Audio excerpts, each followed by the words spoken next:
嗨，大家好，我是坦平叔。今天是2025年4月21号。这一期咱们继续聊聊俄罗斯入侵乌克兰，看一看乌克兰战场上也有什么变化。今天是俄罗斯侵略乌克兰的第1153天，也是乌军进入库尔斯克的第259天。这个乌克兰军队总司令谢尔斯基向泽连斯基汇报，抵抗战士继续在库尔斯克地区行动，坚守阵地，而别尔格莱德地区不断进攻，扩大占领地。乌克兰为了应对这个特朗普停止军事援助和情报支持，所以采取这个收缩防线保存实力。目前在库尔斯克跟那个乌克兰交界的地方，占据了100多平方公里的一个丘陵地区并在附近的别尔格莱德占领了大概将近200平方公里，还有布良斯克的一部分，让这个地保老人这个想在短期收复俄罗斯的这个失地，成为泡影，并且在别尔格莱德、在布良斯克还开辟了新的战场。这个是地保老人心中永远的痛，就是地保老人他没有办法带着别尔格莱德、库尔斯克、布良斯克这些地方这些问题坐到谈判桌前，这是他不能接受的。昨天普京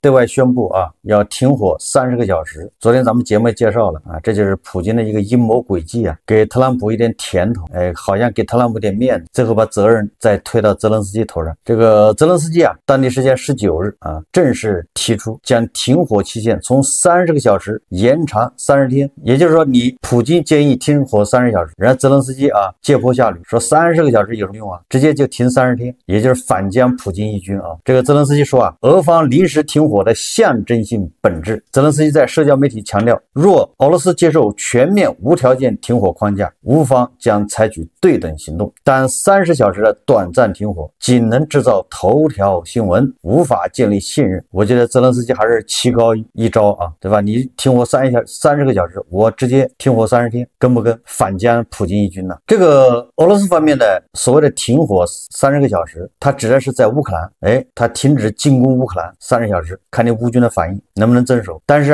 在俄罗斯境内，这库尔斯克、别尔格莱德、布良斯克这些地方，那普京可没有停火继续在那儿是吧？轰炸打击这个乌军。这个乌军的总司令谢尔斯基已经报告了，泽连斯基说乌方已做好以停火回应停火，以反击回应反击，每一发俄军炮弹都将招致充分的反制。乌克兰总统办公室主任伊尔马克进一步明确立场，乌方要求无条件全面停火，并主张将停火延续至4月20日复活节之后，最终实现永久停火。这一表态与俄方检验乌方诚意的停火目标形成战略对冲。普京强调停火旨在测试乌方遵守协议的能力，而泽连斯基则试图通过延长停火期限打破消耗战的僵局。我看国际社会对普京提的30小时停火好像并不感冒，没人当回事，因为都知道这是地保老人的阴谋诡计泽连斯基说俄罗斯军队共发动387次炮击和19次袭击，俄军使用无人机290次，也就是说所谓的停火是彻头彻尾的一个骗局。那俄罗斯说呢，乌克兰袭击了克列门纳亚、格尔洛夫卡、顿涅茨克、列什基、霍拉普里斯坦和卡霍夫卡，也就是乌军袭击了这些地方，这就各执一词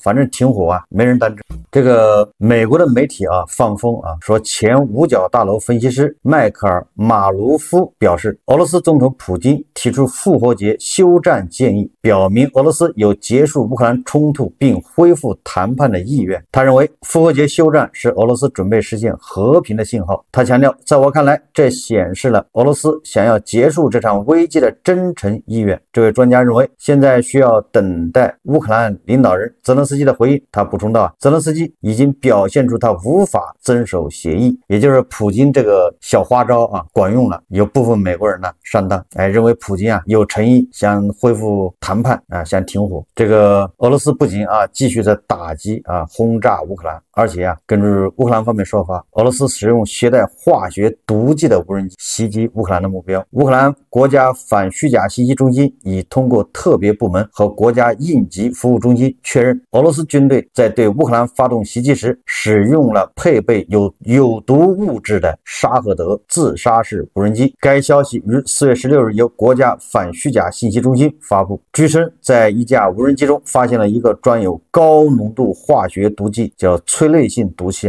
CS 的胶囊，这是一种毒性很强、具有强烈刺激性化学物质。报道称，俄方无人机可能会投放装有毒剂的胶囊，以对人员造成伤害。那这个到底是俄军的一个广泛的行为、普遍的行为，还是个别部队、个别士兵的个别行为呢？这个目前还没有结论啊。我们再看看这个外交与国际援助。首先，这个加拿大现在在大选，这个加拿大的在野党也很有意思啊。加拿大的在野的保守党党首叫皮埃尔·波利耶夫承诺如果在即将到来的议会选举中获胜，将迅速向乌克兰移交冻结的160亿美元俄罗斯资产，以帮助乌克兰进行防御。该党声明提到的是以加元计价的俄罗斯资金存放在欧洲银行的账户中。加拿大将于4月28日举行联邦选举，以选举新总理并组建新政府。目前民意调查显示，自由党有可能获胜，尽管它领先于在野的保守党优势很微弱。也就是如果这个保守党上台那恐怕对乌克兰的支持力度还要更大，对吧？他要敢为天下先他直接就把俄罗斯的这个冻结资产给没收，转交给乌克兰，他要第一个这么干。这个事就怕带头，有人挑头有人第一个这么干，就有第二个、第三个。你看现在这个目前这个现状就是，除了美国之外，其他的国家那都是对乌克兰的支持是一个比一个狠。明显的就是德国，这个德国的前那个总理叫舒尔茨虽然他也支持乌克兰，但是他总是唯唯诺诺，武器没少给，但是呢绝不冒头。乌克兰要这个金牛座，这个舒尔茨就是不给。这回这个新的后任总理梅尔斯马上要上台，这个梅尔斯就非常强硬。这个梅尔斯说德国将在欧洲和世界再次承担责任。他说不是靠嘴炮，而是靠信赖与行动；不是靠厚颜无耻，而是靠相互合作。现在轮到我们德国来塑造未来了。这个梅尔茨这个话说的就是不点名的批评这个特朗普，批评美国就差指着鼻子了，对吧？不是靠嘴炮，而是靠信赖与行动；不是靠厚颜无耻，而是靠互相合作。专家统计分析认为德国可以向乌克兰转让多少枚金牛座导弹？有人说德国可能会分2批向乌克兰转让100枚金牛座导弹，每批50枚。军事专家卡特科夫表达这一观点。据他介绍说，由于德国空军负责人的谈话，我们知道德国最多可以分2批向乌克兰转让100枚金牛座导弹，每批50枚。这些是现实的数字，因为德国的战备状态从150到250枚不等，通常高达500枚。也就是说即使他们向乌克兰转让100枚导弹，那也将是一个很大的数字。根据卡特科夫的说法虽然向乌克兰供应金牛座导弹不会立即取得胜利，但这是加强防御力的极其重要一步。他指出，金牛座一直是一个政治问题，现在这个巡航导弹已经成为一个象征。从这个俄罗斯的反应就可以看出这个俄罗斯的外交部说德国提供金牛座，那就是德国参战，所以这个说明俄罗斯人非常紧张。我在以前节目说了这个金牛座它不是普通的巡航导弹，它跟风暴翼和斯卡普不一样，跟陆军战术导弹也不一样。这个英国的风暴翼、法国的斯卡普，还有这个美国的陆军战术导弹，它都是300公里，而这个金牛座先不说它威力多大，它是可以飞500公里。你看看，这就是一个突破。如果德国把金牛座给了这个乌克兰，那就意味着接下来英国、法国、美国都有可能援助打得更远的因为德国已经做了示范了，对吧？这回该德国领跑了。就像我们刚才说的加拿大如果把俄罗斯的这个冻结资产没收给乌克兰，只要有人第一个带头这么干，他就有第二个人这么干。俄罗斯联邦关于这个风暴翼或者陆军战术导弹转移到乌克兰，将导致法国、英国和美国参与战争这一事实的红线。现在占领者不再记住这一点，一旦金牛座向俄罗斯人飞来，但是我们希望，显然这是德国政府新任首脑梅尔斯会这样做。占领者将立即忘记他们曾经说过的话。这位分析师补充到也就是你不要看俄罗斯人叫的凶，对吧？真的到这个导弹部署在乌克兰，然后砸向俄罗斯的时候，他们就忘了自己画的红线了。法国宣布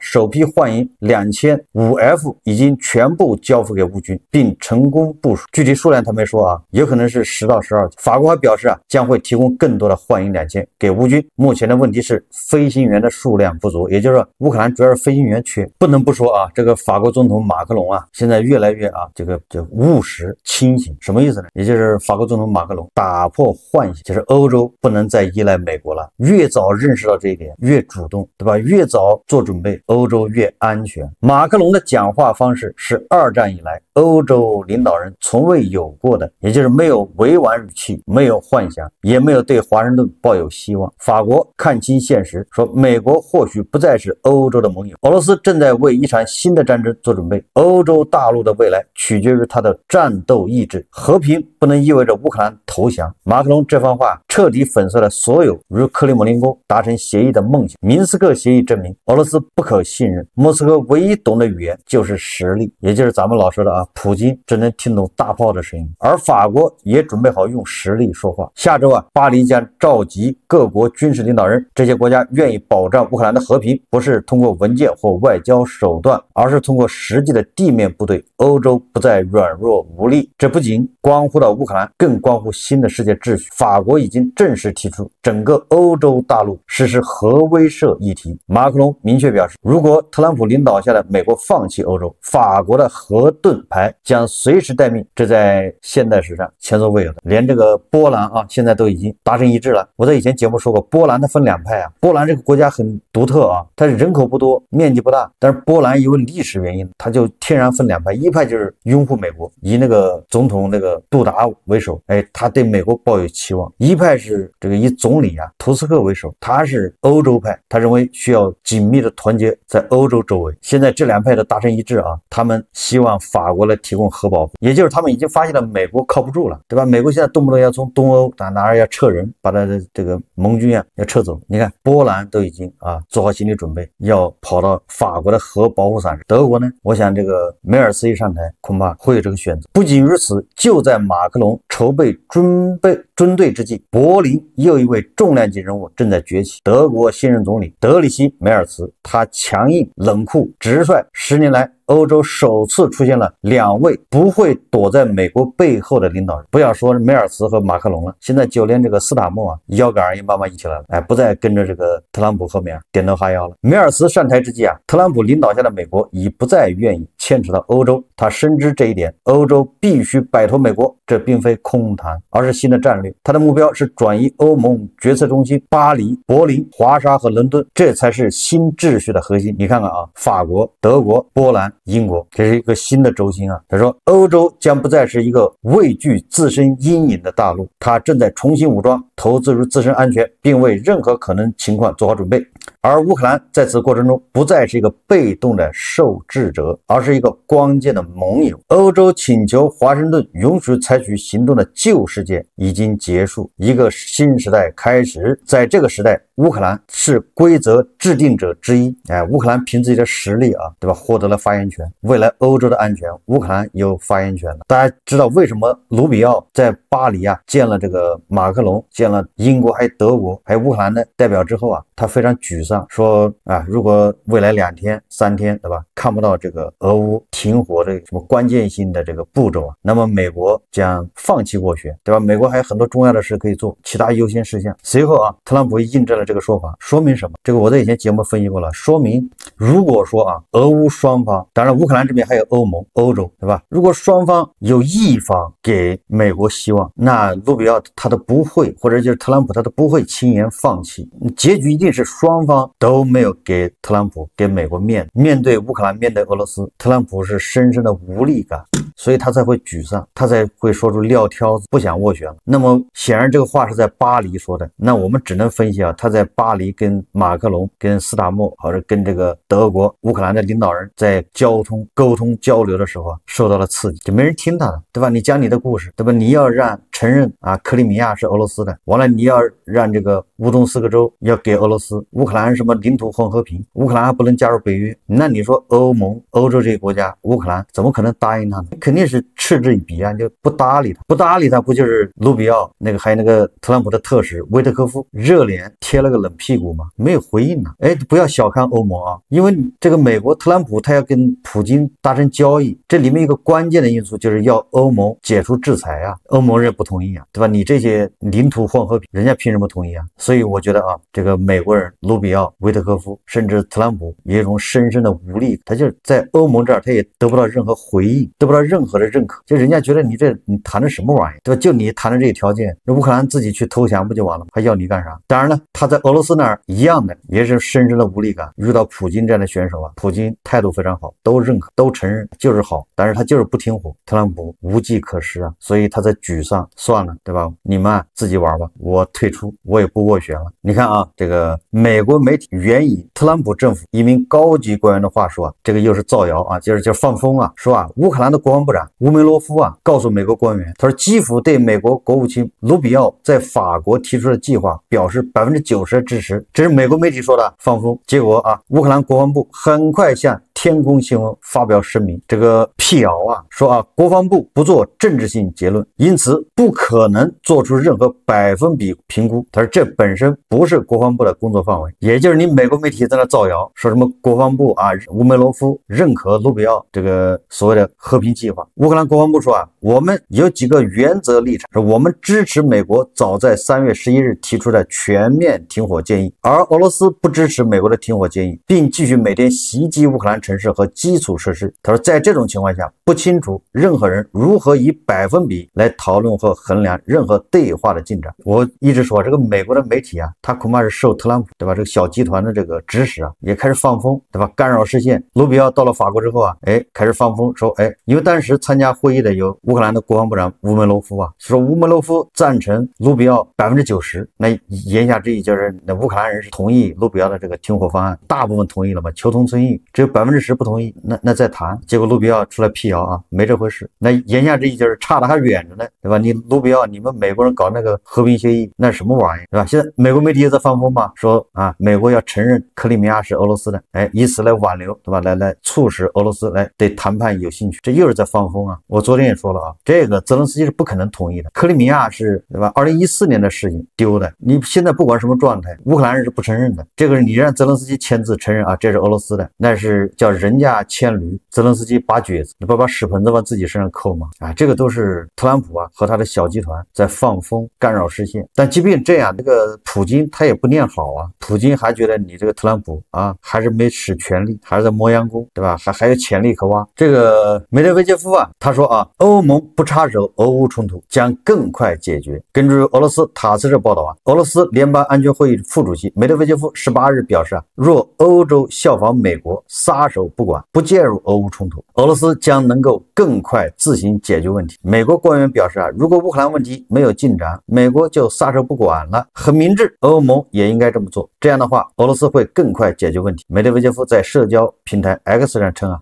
也就是说啊，这个俄罗斯欺负弱小，其他的国家你不要说话，不要管，我这一会儿就欺负完了，该抢也抢完了，该打也打过了，也就服了，对吧？你们为什么要多管闲事呢？你看美国不打算管了，不挺好的吗？现在就是欧盟，你们别管，就没有痛苦，以后也不会死人。你看看啊，美国媒体认为啊，围绕乌克兰问题的斡旋行动已陷入僵局，美方正日益失去耐心，还是特朗普啊过高的估计了自己和这个小团体的能力和能量，实际上就是笑话不断，笑料不断。你看看俄罗斯人的态度啊，4月20日消息，俄罗斯总统普京向美国总统特朗普及其特使维特科夫明确表示，俄罗斯将继续在乌克兰开展特别军事行动，直至实现其目标。纽约时报援引一位接近克里姆林宫的人士话报道此事。消息称啊，尽管普京花了大量时间与特朗普和维特科夫交谈，但他似乎明确表示他不会停止战斗，直到他实现至少一些更大的目标，例如排除北约进一步扩张的可能性。据一位接近俄罗斯政府的分析人士称啊，俄罗斯总统普京在领土问题上尚未表现出许多人期望的灵活性。他还指出，俄罗斯正试图与美国实现谈判范围多样化，包括能源、北极和航天领域，以便既使双方就乌克兰问题谈判失败，俄罗斯也能继续与美国保持和解。也就是普京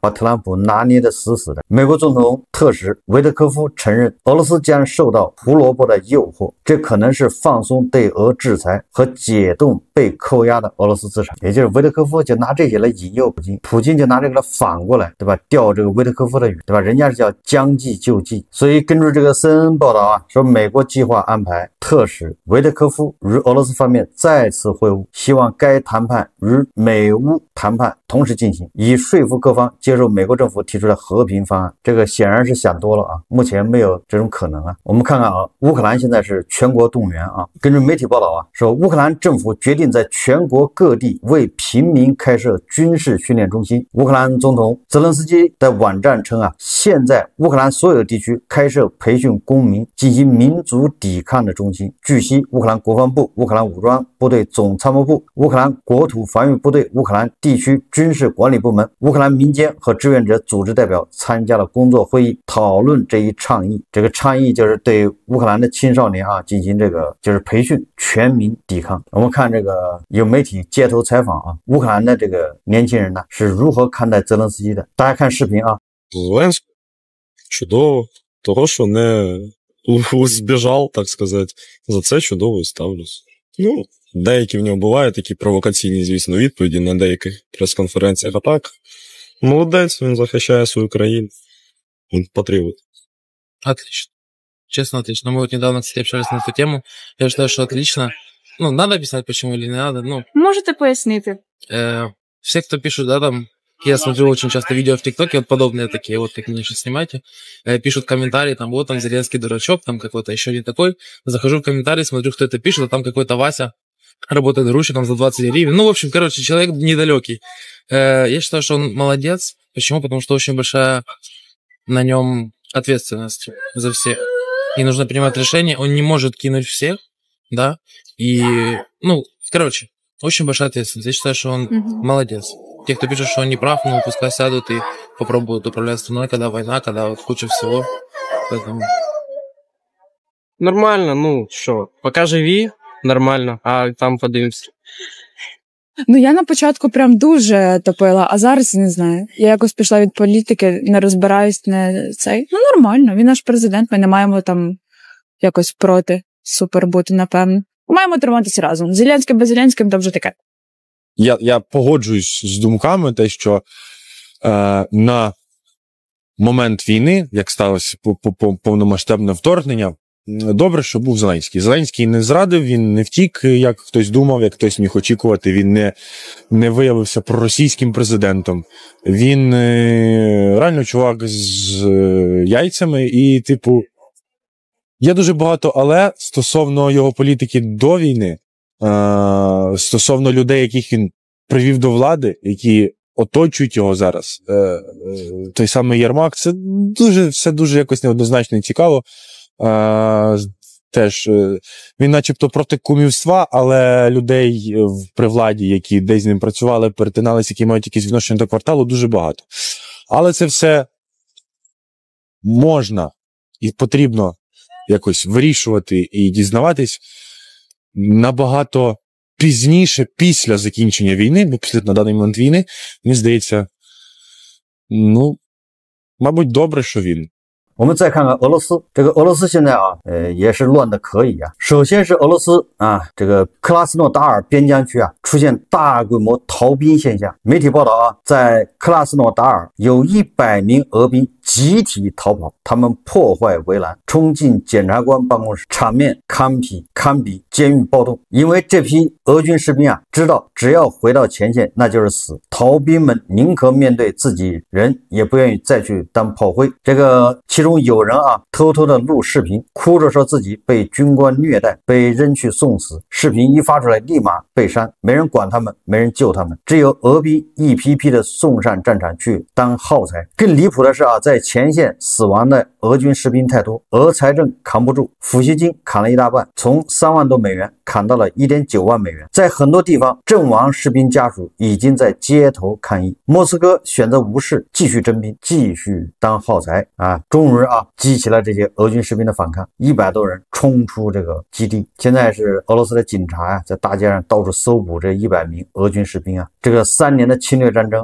让俄罗斯军心涣散，社会矛盾重重，经济严重下滑。所以这个地堡老人就像那个飞快转动的这个轮盘那个老鼠一样，停不下来，而且越转越快。俄军士气低落现在普京全靠特朗普出卖盟友当救命稻草，但是这种现状不会长久。俄罗斯国内恐怕是大大小小的普里戈金都在蠢蠢欲动正因为如此所以特朗普他才扬言说我不管这事了，我要撂挑子了，愿意打你们就打吧。这个某种程度上也是威胁普京那普京是希望特朗普掩护他对吧？希望特朗普要 PUA 打压极限施压乌克兰和欧洲这么好的一个帮手，他也撂挑子不干，所以普京不会那么轻易善罢甘休所以他肯定还要对吧再次忽悠诱骗哄骗特朗普。这个普京也要对特朗普进行极限拉伸特朗普说他忍不了多久了，我们倒要密切关注一下特朗普还能忍多长时间。好，这期节目我们就聊到这里，感谢大家收看。如果喜欢我的节目，欢迎订阅转发，也可以在下方留言评论，谢谢大家。